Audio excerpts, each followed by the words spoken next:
house built in Way's Garden, and they built it up on a little platform, if you want to call it, a little hill like to keep the water out. This was called White's Castle. It was wood, but made to look like stone. This was typical there. If you go to Mount Vernon is not stone, but it looks like stone. It's rough stucco there. Okay, so it's one of the millionaire's homes. Okay, this is another millionaire's home. This is down now, and there's an office building there now. But now next time we'll do the whole house. Here's Madeline Fisher, and of course he later on with Peter Purdy got a hold of the boom, and what did they do? They doubled the fares. They all made a fortune. Because everyone used it. And this is the $1 million house, which today, if you want it, would probably be maybe, I don't know, 500 million. This is where the YWCA is listed. And my grandmother, lived on Elmira Street in the middle of the metropolitan block, and she had roomers, lighthouse keeping rooms. There was a 3-story building there. And she was constantly looking for furniture for it. And so she bought, in the Depression, when the house was being torn down, they sold the furniture to people, and my grandmother bought the furniture, and then I inherited that I had 2 wild Indian boys, and so he gave it to the museum, so at least it would be preserved. But it was part of the set there. But this was probably the best house and the most expensive house in Leesburg, Madeline Fisher. His relative became the poet. He was a poet. He was Fisher. Now, this is the beginning of Millionaire's Row, actually part of it. This is the Johnson house. Now, Johnson was the man who created the amendment to the Constitution of Pennsylvania for soldiers to vote, the election of Lincoln II. This is the Clark house, Inman's house, going up the street there. And of course, now this was Dr. Walker's house. And now, help me out back there. What is it now? What do you mean? This is Aaron. Aaron. Yes? What are they going to do with the house now? They're going to turn it into a women's history exhibit on the Johnson family. But for the bottom floors, because the top floors are still being occupied by tenants. It's interesting to note that one of Johnson's daughters married Charles Lopes, who became the superintendent of city schools and then went to Waukegan and became principal of the Waukegan Normal Teachers College. Okay. Now, this is Covenant Central Church, and this goes back to the lumber era. It was really the central church, which was on the Maynard Street there by 3rd Street, and they moved and built this church in 1900, and then Timothy Clark paid for half the construction of this church. Now this is the Hermance machinery. Now the Hermances made the machinery and serviced the machinery that the lumbermen used. And they made a fortune. And of course, to me, they're like Brown. They gave back to the city. There's the Hermance scholarships, and some of you may not be familiar with. It was given, used to give one big scholarship at the Williamsport Area High School, and now it's split up. And it's a 4-year scholarship, so much every year. And there's still money left. And I'm told at one time there was still one heir that still got money from the Hermance estate. But this was the Hermance machinery, and it's now, I guess it's gone now. It's back on the 1st or 2nd Street back in there. It's located. And of course, this is the Hermance house here. The beginning of Millionaire's Row now, the second Millionaire's Row. And I like my ice picture. We showed this in July. This house is magnificent.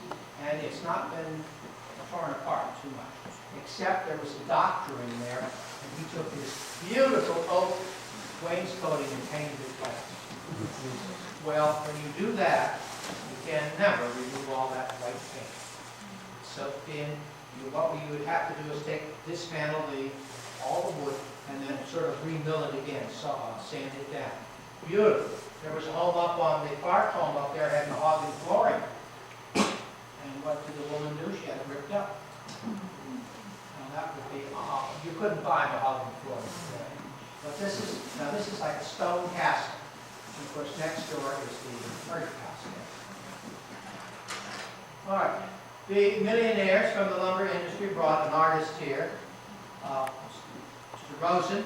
And in our book, we were in Rothenburg on the Table, which is the completely walled city of southern Germany.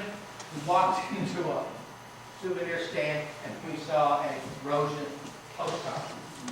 And it's in our book. We bought it, and I said to the fellow, they'll never believe that our artist, he said, nee, German artist. German artist. And I said, well, we have them in Williamsburg. So I had him stamp the store. So I have proof that I bought it there.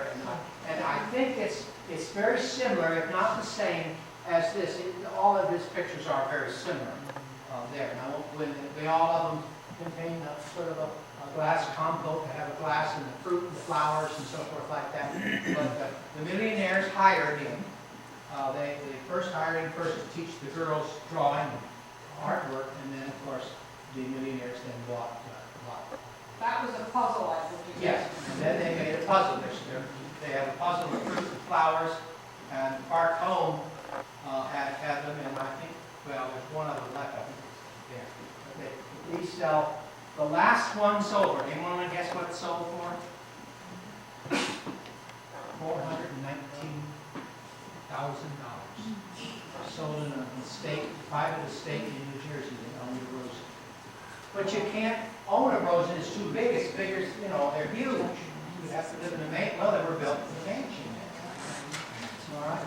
Now, this is the Metropolitan Block, which was designed by Edgar Culver. He did a lot of the millionaire homes. And Mr. Klein lived here. That's the man who had the hardware store in Market Square and Boy Scout camp. And he moved up on 4th Street, the house with the pillars on it, there. And this was connected here, and the button and suspender people who had the factory up there where the Whiteman block is now located there. But this was fashionable living. It was patterned after Lower Manhattan. If you ever go to Lower Manhattan, there's where Theodore Roosevelt's birthhouse is. And it's very similar to these three-story houses. Servants on the 3rd floor, and then the residents on the 2nd and 1st floor. We lived in this house. My grandmother lived in this house here. And we had cherry woodwork in the front room, beautiful cherry woodwork. We didn't paint it. And then in the dining room we had oak. And they had quartered oak. Now, quartered oak. Here's a round oak log. You cut it this way and you cut it that way. Then you saw it like this, and you get flooring and woodwork that's very fine grained. If you don't, you get wide grain. So this, of course, is all down now. It's the octatorium of the YMCA.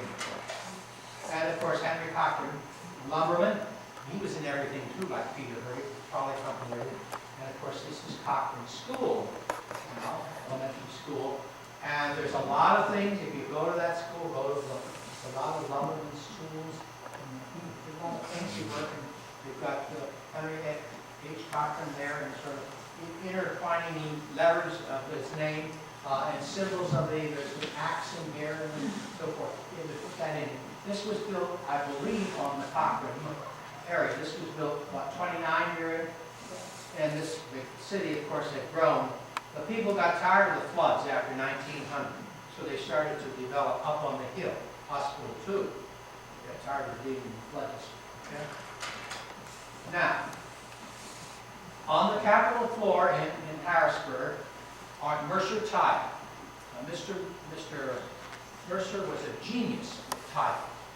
You can go through his factory down there.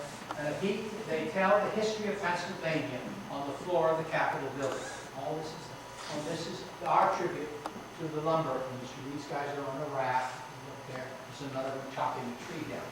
But in a lot of my shows, I put this history now. It's the only capital, I think, of the 50 states that has their history on the floor. Liberty Bell there, there's the first school, there's William Penn, all of it there telling the history. And this is in one of the wings of the main floor of the Capitol. And why are the teams called the millionaires? Well, because there were more millionaires per square inch, if you want to call it, in Williamsburg else in the world. And we have, they tell us, we have the most Victorian buildings, millionaire homes, on their original site. Now, in many cities, the interstate system went through the sections of the town, and they literally moved these buildings to another site to save them. Where were we? Up in Upper New York State, the Genesee Valley. There's a home that's almost exactly like James Lee Brown's home, but not on that site. It was in Rochester. They tore it or moved it to this park here to see how the millionaires did. But I wrote this. This is where we get our millionaires name because of the lumber millionaire. And I thank you very much. Got any questions? Any questions? So I thank